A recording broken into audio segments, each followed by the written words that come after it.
Izin untuk merekam ya. Oke, kita hari ini akan lanjutkan materinya. Teman-teman kemarin sudah praktek laju endap darah di laboratorium atas?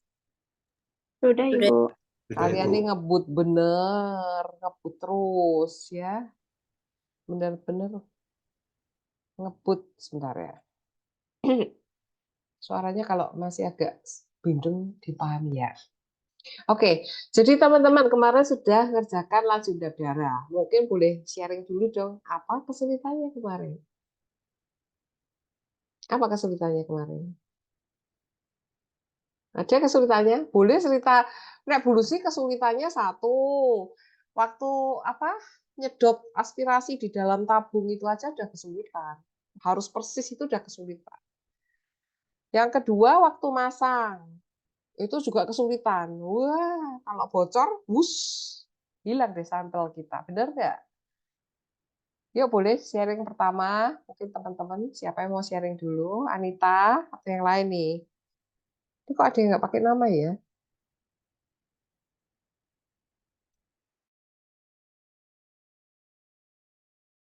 Ada yang mau sharing dulu? Ada yang mau sharing? Silahkan. Soalnya rada ngantuk ih. Hawa-hawa ini tadi bangunnya sahurnya telat apa gimana ini? Atau sahurnya kepagian ini malah jadi letoy. Mana nih? Biasanya saya dengar suaranya Ibnu bareng. Ibnu mana no? Ibnu, Andika weh, cerita weh. Andika kemarin prakteknya gimana? Kok guyu tok ini ya? Prakteknya kemarin gimana, Dik? Lancar nggak? Sulit nggak? Lancar-lancar aja, Bu. Oh lancar ya? Kamu dari AK juga toh? Kamu dari AK juga? Gimana, Bu? Kamu dari SMA atau SMK Analis Kesehatan? SMA, Bu. SMA. Masang tabungnya sama aspirasinya gampang. Loh, kamu ngerjakan satu-satu apa dikerjakan bersama-sama sekelompok? Ayo. Kelompok, Bu. Oh, harusnya satu-satu. Luar biasa. Nanti nggak bisa loh masangnya. Beneran serius. Oke deh, nanti mungkin kalau udah canggih ya, karena 4 orang coba ngerjain satu ya. Tapi teman-teman kita boleh bahas ya, sebetulnya apa itu laju endap darah. Apakah permintaan pemeriksaan laju endap darah ini masih dikerjakan? Masih, ya.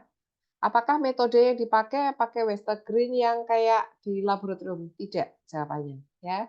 Jadi yang di lapangan itu kita sudah sering pakai alat-alat yang semi otomatis ya. Jadi kita bilang semi otomatis karena kita habis itu setelah kita preparasi sampel, siapkan, masukkan dalam tabung semuanya, baru kita masukkan di alat. Jadi kayak semi otomatis. Nah, teman-teman, untuk yang di puskesmas masih mengerjakan dengan tabung yang dengan yang Western Green yang seperti saudara kerjakan di laboratorium ya.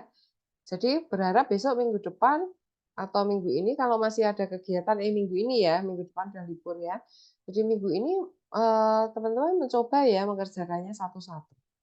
Nah, pemeriksaan laju endap darah ini biasanya dokter itu akan mengajukan permintaan pemeriksaan ini tuh nggak nggak sendirian. Jadi biasanya dia darah rutin, darah lengkap, darah rutin atau darah lengkap, terus kemudian ditambah LED.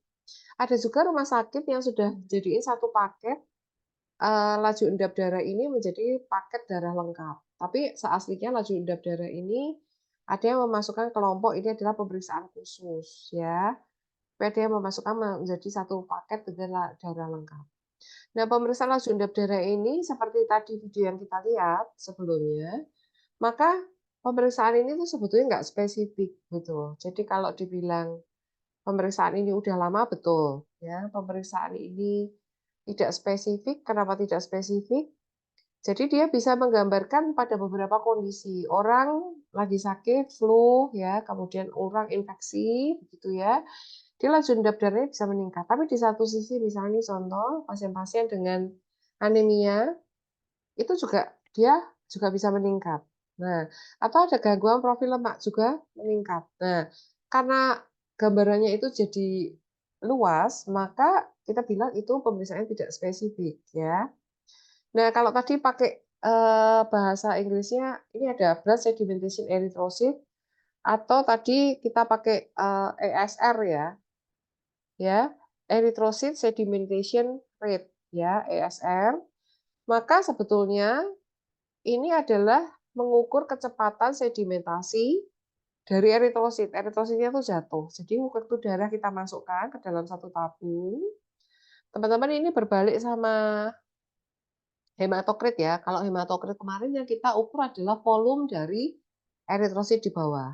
Kalau laju endap darah, maka yang diukur itu adalah kecepatan turunnya. Sehingga nanti yang kita ukur ya bukan dari angka 0 bawah tapi dari atas nolnya ya. Satuannya adalah milimeter per jam. Jadi kita mengukur itu LED itu harus tepat.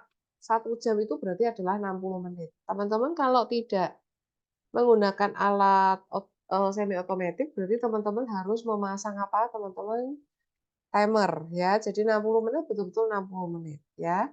Nah, berapa nilai rujukannya? Teman-teman ini juga bervariasi. Ya, perempuan lebih tinggi dan kadang-kadang itu cuma ditanya kenapa ya pada wanita tuh kok sering ya ditemukan laju endap darahnya meningkat gitu ya. Cuman ternyata dijawabnya sama dokter tuh, oh kamu lagi menstruasi enggak gitu ya. Atau lagi stres gitu ya. Jadi kadang itu yang data tidak spesifik seperti inilah, kadang itu membuat interpretasi data dari laju endap darah ini tidak boleh begitu aja diartikan penyakit ya. Jadi teman-teman, tetapi laju endap darah yang ekstrim meningkat, teman-teman, ini menjadi sebuah awal tanda keganasan. Ya. Jadi nanti boleh ada yang tertarik boleh. Sebetulnya itu biasanya kita sampaikan pada hematologi klinis. Jadi Bu Lucy pernah mengikuti apa webinar begitu ya. Dan itu betul-betul ditampilkan. Pada mulanya yang pasien-pasien dengan awalan pemeriksaan biasa ya, ada badannya merasa nggak enak dan seterusnya, laju darahnya kok tinggi terus ya. Ternyata berikutnya itu akhirnya terdiagnosis sebagai adanya keganasan hematologi ya. Jadi di situ mungkin ada leukemia, mungkin ada gangguan multiple myeloma dan seterusnya ya. Nah, berikutnya jadi kalau dibilang manfaat pemeriksaan LED kenapa masih kita kerjakan?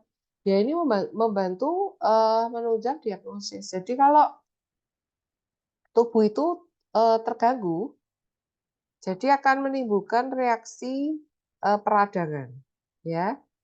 Baik itu bukan karena infeksi ya, jadi kalau infeksi itu harus selalu ada mikroorganismenya, mau bakteri, parasit, virus. Tapi kadang orang hanya dipicu apa? Misalnya reaksi alergi. Orang reaksi alergi itu bisa ya menimbulkan masalah baik itu akut maupun kronis ya. Atau ada yang dipicu gangguan imunitas ini nanti dipicu terus ke belakang menjadi penyakit autoimun. Nah, penyakit tadi infeksi akut yang tadi karena bakteri, virus, sama parasit itu mungkin fasenya cuma akut lewat, maka pada inflamasi yang panjang tadi, ya penyakit-penyakit yang tadi menimbulkan peradangan itu, maka di situ akan timbulnya lebih lama, ya. Cuma karena dia kambuh-kambuhan, maka kita bisa monitoring. Oh, lihat ini loh nih, LED-nya mulai naik. Ini kamu fase aktif. Ya banyakin rest ya, obatnya diminum teratur, makannya harus dijaga dan seterusnya. Atau misalnya kita juga bisa melihat adanya kerusakan jaringan lebih lanjut.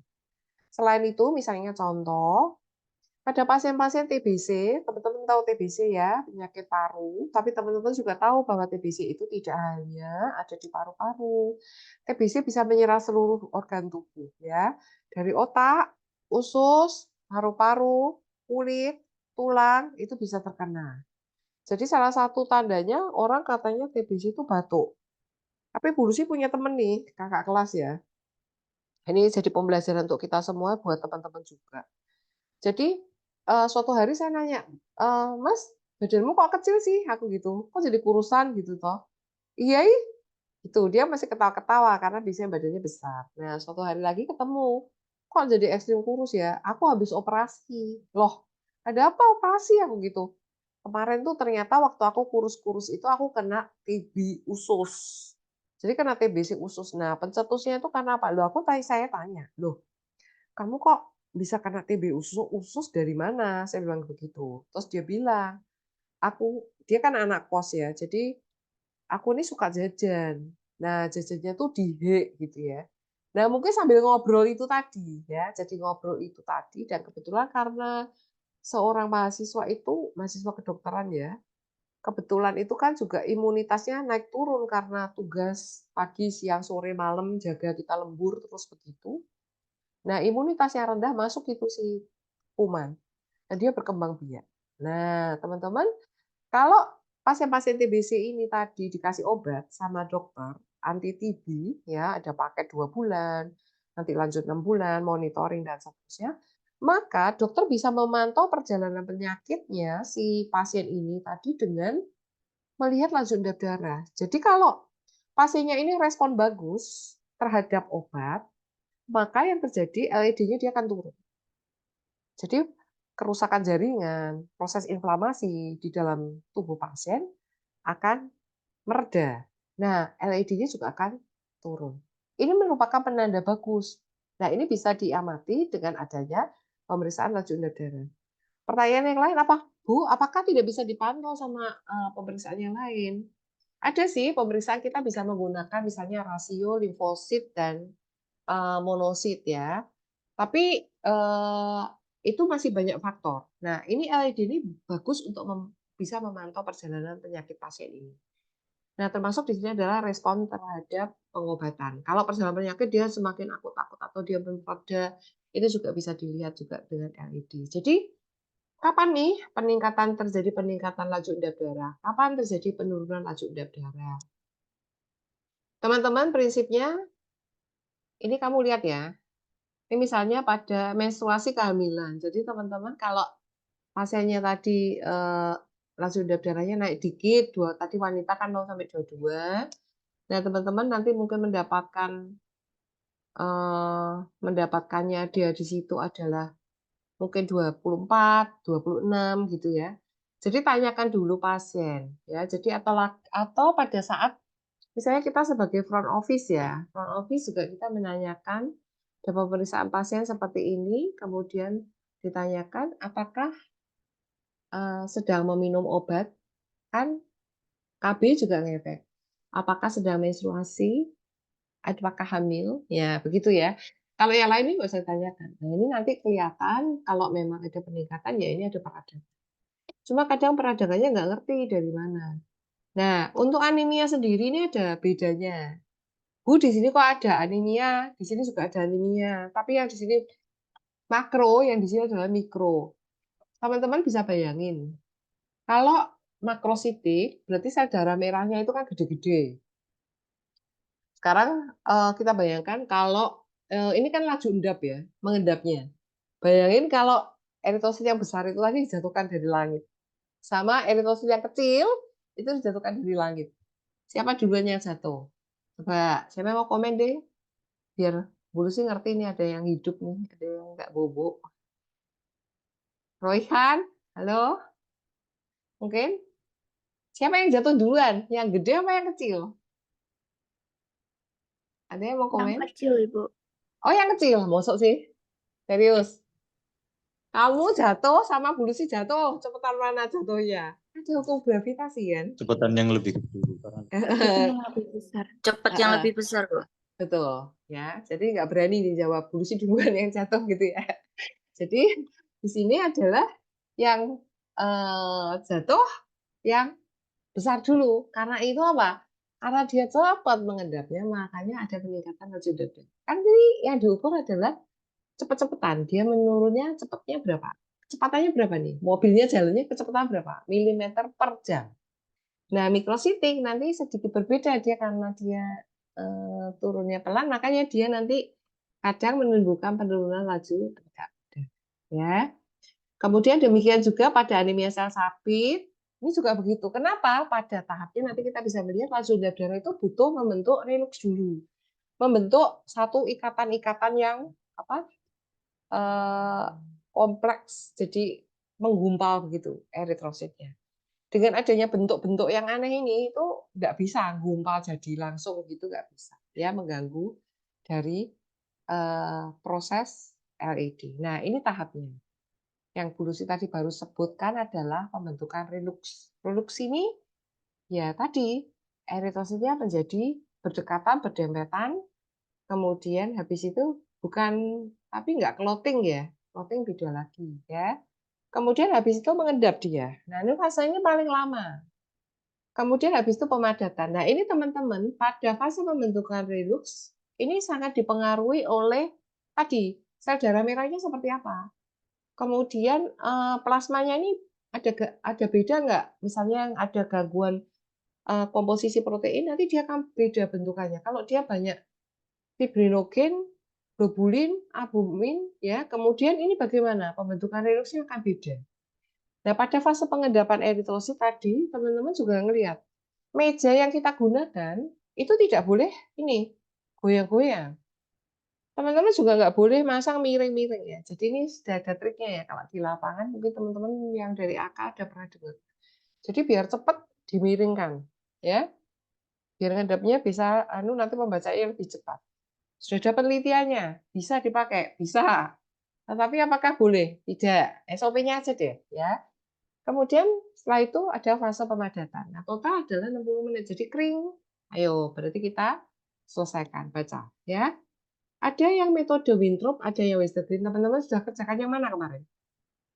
Sudah dua-duanya, Bu. Oh, sudah dua-duanya. Wow, udah bagus ya, cepat ya. Sayangnya cuma per kelompok. Mungkin habis ini satu-satu ya, setelah per kelompok ya. Jadi kalau teman-teman kerjakannya sendiri-sendiri, dapat ngerti tantangannya seperti apa ya. Nah, sekarang yang sekiranya kita sebagai gold standarnya, kita menggunakan yang Westergren ya.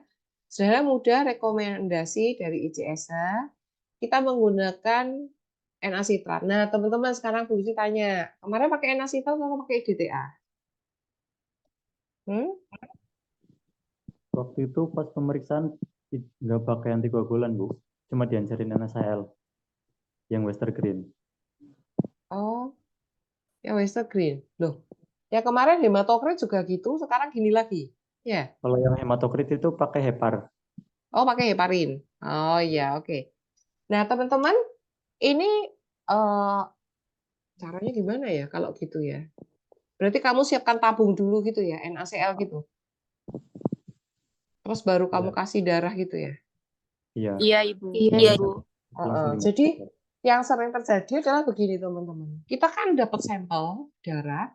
Pemeriksaan ini kan nggak berdiri sendiri. Kita kan punya pemeriksaan ada darah rutin, darah lengkap. Dia kan kita ngambil sampel itu kan pakai tabung dulu. Nggak mungkin dong pasiennya dikejar-kejar atau kita siapkan tabung dulu. Jadi kita memastikan tim sampling itu ada sendiri.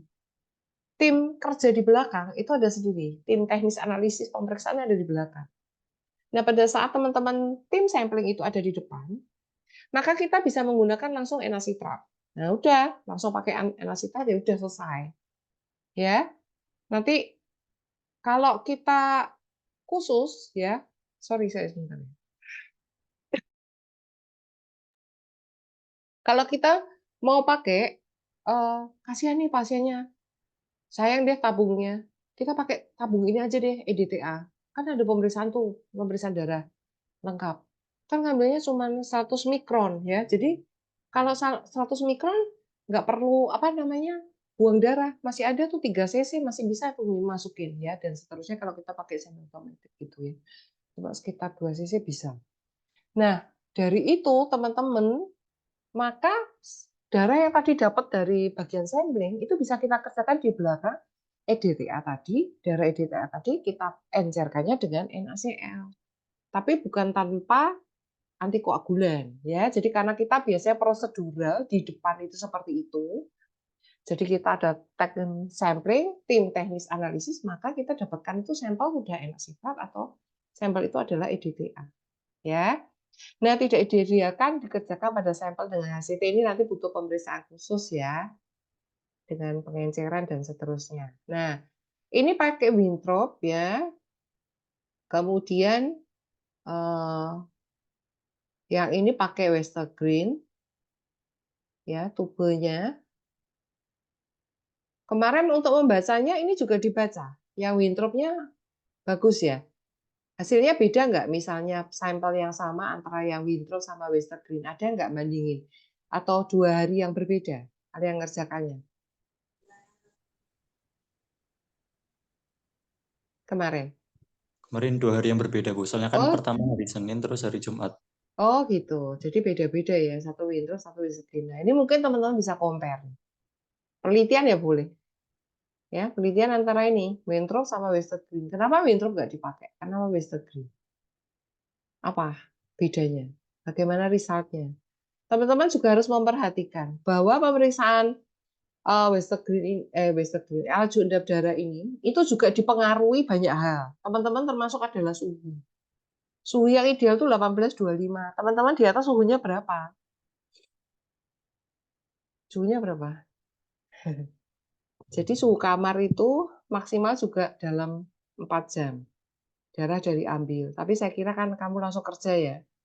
Jadi ini diperhatikan betul. Kemudian suhu yang lebih dari ini, misalnya di atas itu 30, 32. Waduh, pas panas itu Bu Lucy dulu ngampu praktikum, ya kadang 39, ya. Itu maka bisa sangat mempengaruhi dari laju endap darah.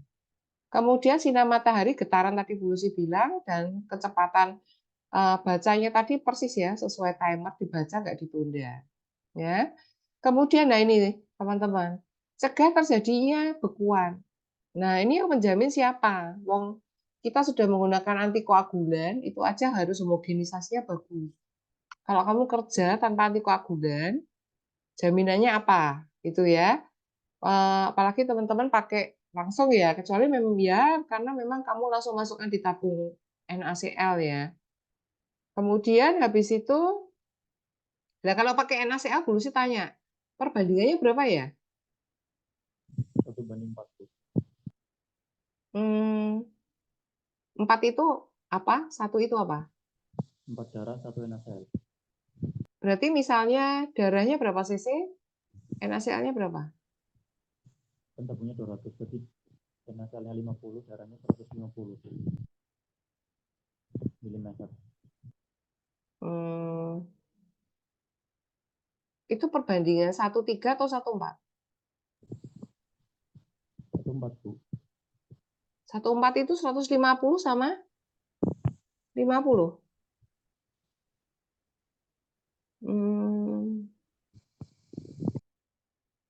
Terus gimana?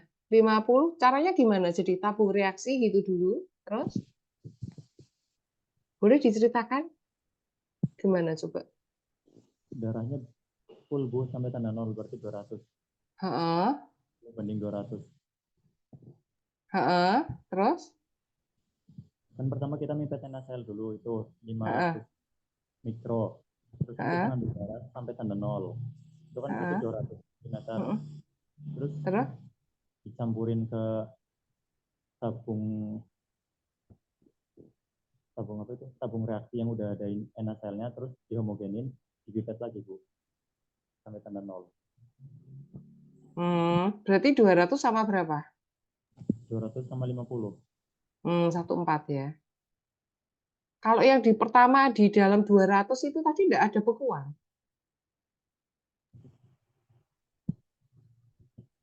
Waktu itu nggak ada sih, Bu. Tapi yang misal kelamaan sedikit itu ada yang beku. Iya toh, kalau kerjanya lambat kan langsung ada bekuan toh, betul toh?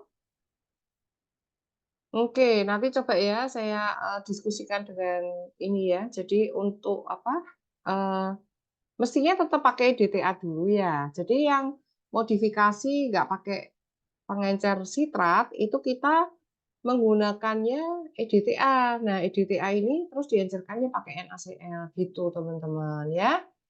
Kemudian berikutnya lagi, nah, ini tadi yang mempengaruhi ya, teman-teman. Tadi yang Bu Lucy bilang ya.